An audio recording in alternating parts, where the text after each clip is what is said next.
We got our hands on a new limited Chris Ware book. I didn't know this existed, and I'm a big Chris Ware fan, so we're bringing it to the people.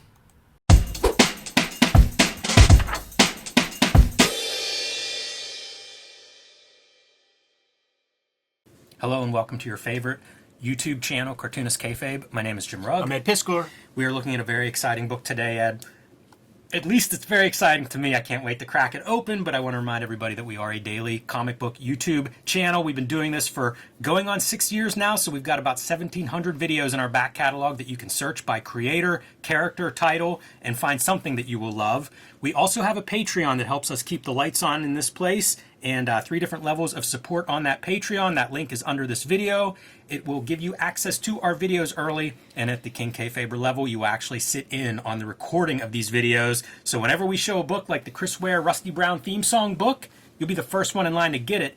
And these are small print runs. Right. This is the kind of book that really does get the kayfabe effect in that it can disappear, it can go up in price, and you may be very sorry if you don't jump on this right away, if this is something you want to add to your bookshelf. These books get kayfabe affected. In recent weeks, we covered the Dan Clowes book that this same publisher out of Italy put together that showed all of his process works. It was a lot of the material that was being sold at the Galerie Martel exhibition that may still be up in Gay Paris as of this recording. So we did a video on that. We included a link where people could get the books, and we just got a random email from this book publisher. Yeah, I'll try to give their name. Sigaretten Edizioni Grafiche. Yeah. And many apologies to everyone for that. But this is who you want to look for. You have to do the hand signals, too, as you say it. That's right.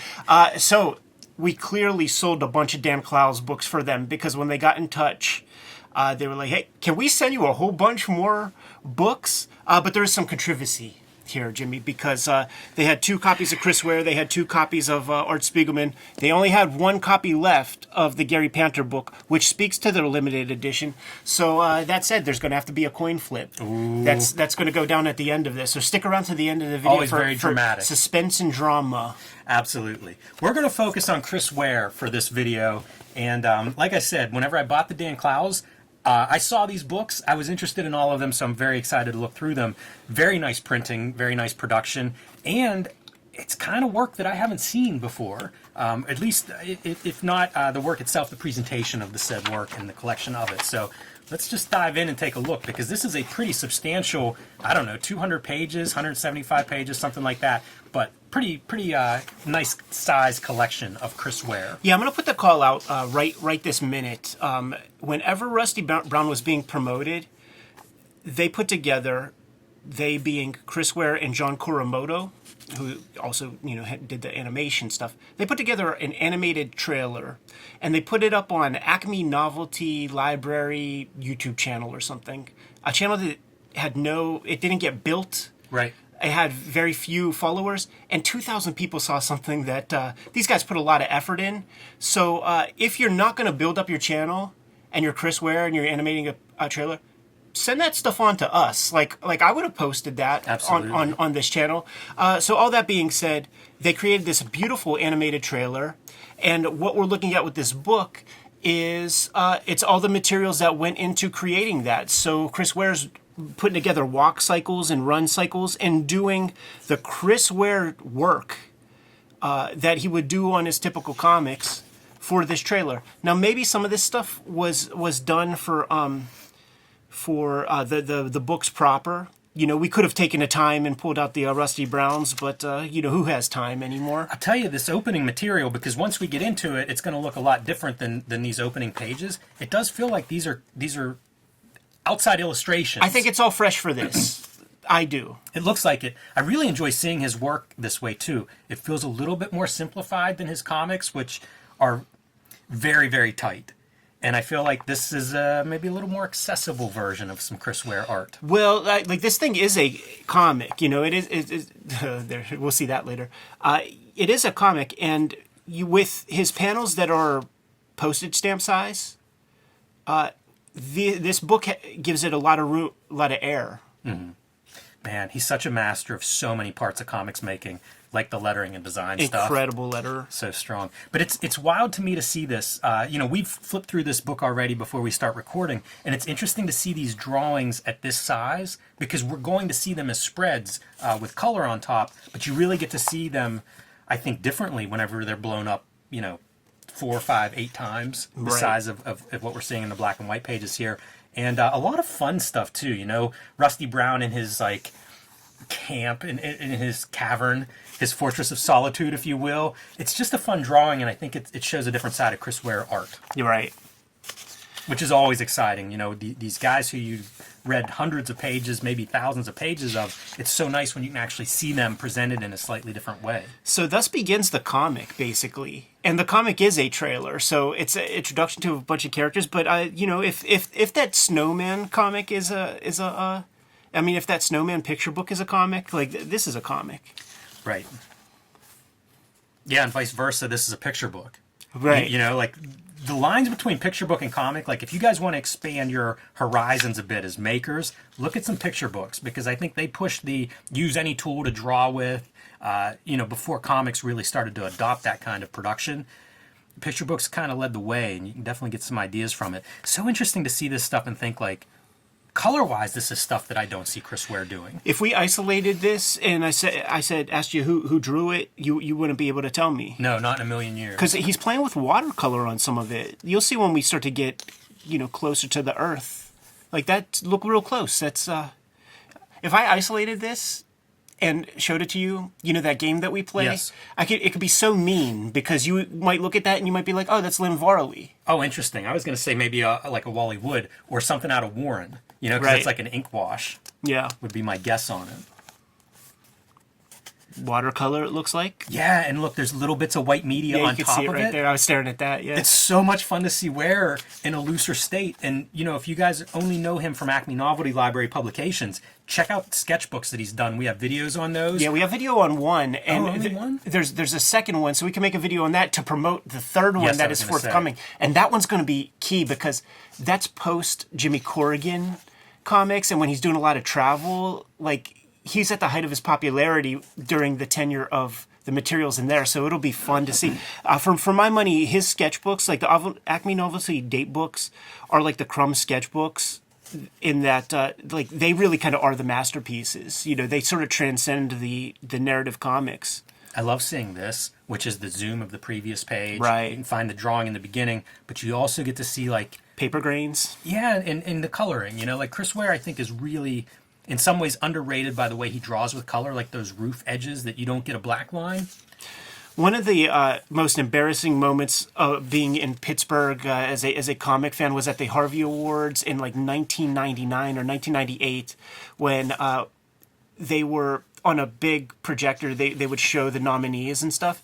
And so they're going through Best Colorist. And when they get to Chris Ware, they show a sequence. I honestly, in my mind's eye, it must be from Rusty Brown. Rusty Brown is that old that it was a snow sequence. So it was almost a purely white panel with just a character colored in the middle. And everybody laughed at it in absurdity. It was, how is this guy nominated for Best Colorist? And the piece that they showed was, it was fantastic because it was negative space and it wasn't just pure white snow. Sure. But the people, everybody dissed it, and I was embarrassed for them. Super cool watching what are, I guess, keyframes. Watching Rusty Brown turn around with his mask on and stuff. Pretty awesome. And then the lettering that I pointed out earlier, here we go. Right. It's a title lettering. Yeah, I think that's on the one of the books too, or maybe it's the front page of the front panel of another strip. It's definitely a logo familiar. that's been appeared. Can you go back one time real quick, man? I love that he uses circle template, and there will be several times where when the character's doing barrel rolls and stuff, where he'll use just a pure circle template, and sometimes the circle template will be 3-4 cycles. So awesome. The beautiful brush work. Second to none. His stuff, I think, is often reduced so much in the final printing that you don't get to see that brush work, and you get to see it here. Right. See, this is look at this is just pure circle template stuff. Hilarious. And it works so well for that character. There were times where, because the head is not a circle, and there are times in proper comics where you see that being done. Tangent. You know what? There was a tangent earlier with a lamp and his arms like brushing up against it. Now we'll never get the Chris Ware shoot interview, Jimmy. Cut that part. So cool, though. Love the contrast color-wise between our bright primary colored rusty brown versus the muted colors of that Midwest. I do want to pull out my jeweler's loop because I do want to see if there's like 2% of cyan in here to just communicate the sky reflection off the skin. Does it look like there could be maybe a little blue in there? Hey, it's possible. I remember like one of my most distinct memories of painting class was in like day one, and the teacher's like, these are the colors that make flesh. And it's like green and just all these colors where you're like, what? Yeah. When I was at the Kubert School for Doc Martin dyes, every teacher had their formula to get the perfect like flesh tone. Yes. Great haircut. Thematic rhythm. I've been thinking about growing a skull. I think, hey man, it worked for Jesse Ventura. You might become governor of Pennsylvania. Look how big his tie is. Isn't it crazy that in The Predator there are two governors that were actors? Yes, it is, Ed. If only Trump was flying the plane, then it would be something to speak about. Buy our books. Keep the videos coming to you on a regular basis. Jimmy has Street Angel Deadliest Girl Alive, Street Angel Princess of Poverty, True Crime Funnies, 1986 zine, BW zine. Get those at his website. Hulk Grand Design, Treasury is out there, trade paperback coming soon. I have Hip Hop Family Tree Omnibus. X-Men Grand Design Trilogy, Red Room Crypto Killers comes out the end of February. Antisocial Network, Red Room Trigger Warnings, and the Switchblade Shorties comic strip coming to you online on a daily basis. Now that we're done showing off our books, get them, and back to the video. I gotta tell you, I am in love with seeing Ware's work presented this way. I Totally. like seeing it as like bigger, and that's probably what it boils down to. Really, is Sure. It's a chance to really look at his drawing, which is part of what makes his sketchbooks just sing whenever you look at them, because he's such a formalist cartoonist. I think he really thinks about like, no, his comics pages, this is how it works. But seeing them as drawings like this, I think you really get an appreciation of how good he is as a drawer. He's been pulling this in his work for the past like 15 or 20 years, this like speckle thing. Yeah. What do you think that is, man? You think That's it's a brush digital? digital? Yeah. Yeah, 100%. It may be that you would put a gradient in and then you do a filter on it to get that kind of speckle. Dan Zetwalk will do this as well in his work, and I always look at it because you can even do it as vector art. Like there's some sort of a brush mechanism that'll allow you to do that. So I call attention to it because it's surprising to me that Ware kind of relaxes a little bit to let that kind of chaos happen because he's so regimented. yeah, he was so far ahead of most people though in doing digital coloring. Yeah. I think before anybody realized that he was doing that, because he had done like all those color separations by hand, and I think once it became you got to do this digitally, I think he adopted it pretty early. Oh, he did. Yeah, absolutely. And probably figured out the couple of you know how these digital tools work. Like you need a couple of them that you're comfortable with, and then you can do everything. And I think that's probably what you see there. Here's his bat cave. Yeah, I love it. Right? It almost looks like he must get approached a million times by Cartoon Network in places to do some kind of animation because it's perfect. His style is perfect for it. Yeah, there were those pieces that he did for This American Life when it was like a Showtime show and some online stuff. Yeah, he did some fantastic, almost like infographic style animations. Yeah, and then he did some kind of like weird haptic comics that made use of the iPad, like made use of touchscreen or something. Yeah, much more technologically experimental or advanced than I would expect him to be. John Kuramoto is the connective tissue because he's name checked in Dan Clow's books all the time and stuff, and I think he's the guy who knows the technical specs of like what you need. He sets these guys up. Dude, he's the guru. At the color transition, going from the blue to those warm orange. Man, that's another thing that Ware probably doesn't get enough credit for is his ability with color. It's certainly, if you go by people who ripped him off, sure, he gets a credit there because his palette became the palette of like, I don't know, Generation Z or something, millennials. I don't know what age group, but I mean in the early 2000s it felt like a whole lot of people just stole his palette or tried to. Absolutely. And then fun stuff. And a page like that, it breaks the white noise of like what you're looking at, and then there's so much comedy built into this because first off, that is his name, and he is the art teacher, and meditation on Liechtenstein. Yes. And yeah, you know absolutely. who else actually? Garib Shamus is a fine artist now, and he makes these. He just takes like a dab from the tube of paint and makes these little circles and creates like little mandalas or whatever you call that. So he's talking shit on Garib Shameless right there, I think, man. That poppy orange, dude, using those primaries on our main dude. Super effective. It's cool to see this too. It reminds me of something like a Death Ray, where you have this alternative cartoonist but doing superhero comics through their lens. And this is his version of that, right? It's a little kid dressed up playing in the suburbs. Yeah, go back just real quick. I wonder if this would get erased for the comics. Like if this is supposed to be the rooftop or something. This has shown up several times. Yeah, I seen it on a page that you just passed. And I think it's an animation thing, maybe. I don't know, like maybe some alignment. I couldn't tell, but I have seen it before. Maybe we'll keep our eyes peeled for that cross to appear more. But I assume it's some kind of registration mark that, for whatever reason, is still in here. Good 70s colors. Burnt orange, I believe that's called. It hurts. It kind of hurts my feelings seeing this, because you're right. Like that feels like my childhood and like the shitty city buildings and schools and places like that. Like that little piece of observation. You've never seen anybody else in comics do that. Yeah, it's very, very. Now, well obviously, observed. obviously, it's super blown up, so you could see that. But I forgot about that shit, man. My parents were smokers when I was a kid. I'm very impressed with.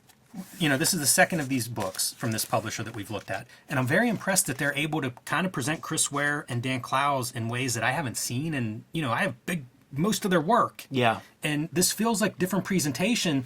And I'd like to see more of this direction. Totally. I hope Chris Ware gets this and goes, yeah, maybe I try something a little bit different, go in this direction or whatever. I'd just be curious, too, like what his takeaway from something like this is. He's so known for being, hands-on and micromanaging and detail-oriented that he signed off on this. Right. So he has to be in favor of it. Squash and stretch, man. Animators, stroke. And look at the brushwork you see there. Yeah. Little drying out that ink. Yeah, getting dude. one last stroke out of it. And looking at that, this is probably blown up a lot. Yes. Because you could see, that's paper grain, and that's very, very fine. He probably drew it, half size of this. That car is funny. For some reason, the car feels the most, I don't know, outside of Chris Ware language to me. Right, because he uses so much isometric perspective and stuff, and the cars are usually very static, very, very bored.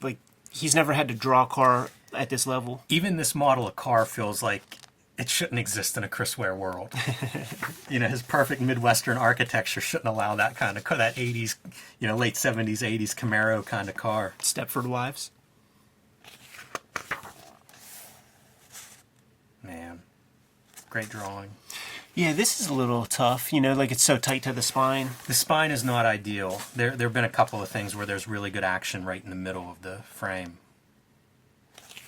That's clever. A little heart coming out of the computer. I think it's a paste up. You see old Hausfraus do that stuff. Yeah, with the post-it notes around there. Great concept for your page spread. One of the great comic book letterers, dude. Really, the thing about that trinity of Burns, Ware, Clowes that I sort of picked up, and that's such a good observation too, is that if you're gonna put the line down, if you're gonna draw something, it all has to have meaning, and they put so much thought into every single line, and that sounds like a no-brainer, but people don't draw that way. I don't draw that way. There'll be little noodle marks that can easily be erased. And it will be the same experience for people. It's bold, and you can certainly miss a lot. Doing I'm going to do one line instead of 20. Right. Got to pick the right line then. Yes. It's not easy. Yes. And take a look at the Jaime artist edition for that, where Jaime is laboriously erasing and whiting out Maggie's thigh 5 times to make sure that he gets that exactly right in the way he wants it. See, when he started playing with this kind of stuff, do you think it is Illustrator? I really don't know. I was going to say Flash animation it reminds me of, and I wonder if he did adapt to some software in order to create assets, like vector assets for some of the animation work that he's done. I don't know. It's weird to see. That's a great close-up, too. Just as an evocative image. If that's the only thing that you saw, I feel like it's amazing. I also don't know if I would pick Chris Ware out if you showed me this one if we were playing the artist game. Yeah, maybe. You know, the subject matter seems so far removed from what I think of as Chris Ware. This, not so much. This is an easy one to call. This reminds me of that Ghost Dogs of Mars story from Acme Novelty Library, and one of the more harrowing stories I've read, but absolutely stunning. There's another of those alignment. Yeah, I mean, that's a part of Rusty Brown. Yes. You know, it's all in here. Lint is in here. And I think there will be a page where the baby's head is, see, there's lint, where the baby's head is protruding. Oh, yeah, here it comes. Wow. That's fantastic. And look at it, dude. It's very, like, see, this, maybe we're not in the 70s with this one, because I feel like something's missing in the animation right here.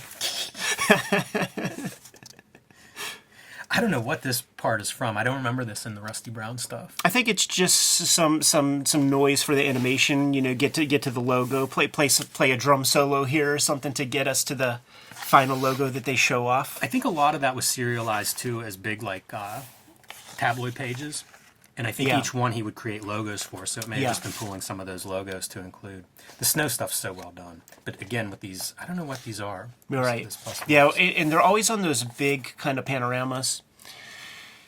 I feel like John Kuramoto must be a fascinating guy to talk to. Yeah, I bet. Because he transcends just the indie comic space. If you remember, there was that Dave McKean book that had all the paintings for the Sandman covers, and he shows off a photograph of he got a death doll at San Diego Comic-Con from John Kuramoto. So so he's you know, he's ambidextrous when it comes to his comics loves, and it's noteworthy, you know, in the 90s or whatever, because there was a river in the middle, and you were either on alternative comic side or you were in mainstream comic side, and there was no way to put both feet on both sides. It's so bizarre to think of that time period. Well, it's an interesting thing because, like, we grew up in that, and we saw that, and we are not that. You know, like we have changed that with our peer group. So this is the stuff again that we looked at in the Clowes book. It's biography. It gives some context. Gives some. Also, there was a section basically on what this work is. Jimmy, I think we've been filibustering because we have a stressful moment. We do, Ed. We do. Last plug though, do check them out if you're interested in this because, like we said, very limited quantities. Yeah. If you're a Chris Ware fan, I feel like this is a book you probably want in your collection. Absolutely. Put a link in the description below for that, just like the Clowes joint, dude. And just give a quick glance through the Gary Panther real quick. I think it's a lot of flotsam and jetsam from the sketchbook, but heck of a drawer, heck of a doodler. Absolutely. Has amazing sketchbooks. Yeah. They run the gamut. One of the fantastic drawers in comics. And I've been trying people, man. I talk to Gary on the webs fairly often, and I want to shoot an interview, but he's a little shy about it. Well, hopefully we'll bring him over to our side at some point, but always a pleasure to see inside of his sketchbooks, and fantastic, man, in color too. Yeah. Moment of truth? All right, Ed. Call it, Jimmy. Heads. Cheers. Ooh, heads it is. Awesome. Well, to the publishers of these fine books, and I won't butcher your name again, thank you so much for sending these, and thank you for making them. Good to go? I am. Kayfabers, like, follow, subscribe to the YouTube channel. Hit the bell so that we can notify you when new videos are available. We are on the road to 100,000 subscribers. Thank you very much. And if you get anything out of these videos, if you dig what we produce, make sure that you follow the channel, and it helps us out a lot to have a good subscriber base. The videos are ultimately brought to you by the books that we make, but we have a Patreon, and the Patreon is there for you to mitigate the kayfabe effect, become one of our biggest supporters, and you get all the videos before anybody else. You also have access to the live stream recording session as we produce these videos. Link in the description below for the Patreon. We have more than 1,700 videos out there, and we might have talked about some of your favorite comics, so make sure you hit the magnifying glass on the front page of the Kayfabe YouTube channel. Check out the channel, pop in your favorite titles, check out those episodes. If we haven't talked about your favorite comics, then by all means put something in the comments so that we can push those books a little bit higher on our to-read piles. Ultimately, the videos are brought to you by the books that we make. Right now, I've been working on Switchblade Shorties, which is my daily comic strip. You could find it on all of our social media platforms, the Kayfabe stuff, my own personal social media platforms, Twitter, Facebook, Instagram. There's a dedicated Switchblade Shorties Instagram, and it's also on Webtoon in its full archive. The Hip Hop Family Tree Omnibus is going quick, and it is $45 on Amazon at the moment. So scoop it up if you haven't. It's almost freaking half off, so you can't beat that with a stick. Best book I made to date. X-Men Grand Design Trilogy trade paperback. Contains all of my X-Men Grand Design works. It's the one place where you could get it all inside of one handy dandy cover. Red Room Crypto Killers is coming out at the end of February, part of a trilogy of trade paperbacks, but you don't need to start with the first one because each contains 4 self-contained stories. So if you grab this first, Crypto Killers, then at a later time you could read the Antisocial Network or Trigger Warnings. Jimmy, why don't you let the people know what's out there? I have Street Angel, Deadliest Squirrel Alive, and Street Angel, Princess of Poverty, both available right now from Image Comics. These are also self-contained totally. One is black and white, one is full color. The Homeless Ninja on a Skateboard, perfect for the action comics or superhero comics fan in your life. The big news for me is the self-published comics, True Crime Funnies, the 1986 zine, and the BW zine celebrating the 80s black and white explosion. These are self-published. You can get them on my website, jimrugg.com, or my Patreon, patreon.com/jimrugg. They've been out of print and unavailable. They will be back and available March 6th. So if you missed those, March 6th, you can pick those up. And Hulk Grand Design. This is a treasury-sized edition, out of print. However, the trade paperback coming out in May this year, and that is available now for pre-order. So let Marvel know they need to keep these things in print by pre-ordering that one wherever you pre-order books. The books are the most important way to kind of keep things on the tracks. But there are some direct ways to support Cartoonist Kayfabe. Jimmy, let the people know. Subscribe to the Cartoonist Kayfabe e-newsletter at the links below this video. You can also pick up Cartoonist Kayfabe t-shirts, merchandise, hats, stickers, and more at our spread shop. That link is also under this video. There you have it. Make sure you subscribe to the channel, support the channel, keep the vids rocking. Jimmy, give them final marching orders, and we'll be on our way. Read more comics.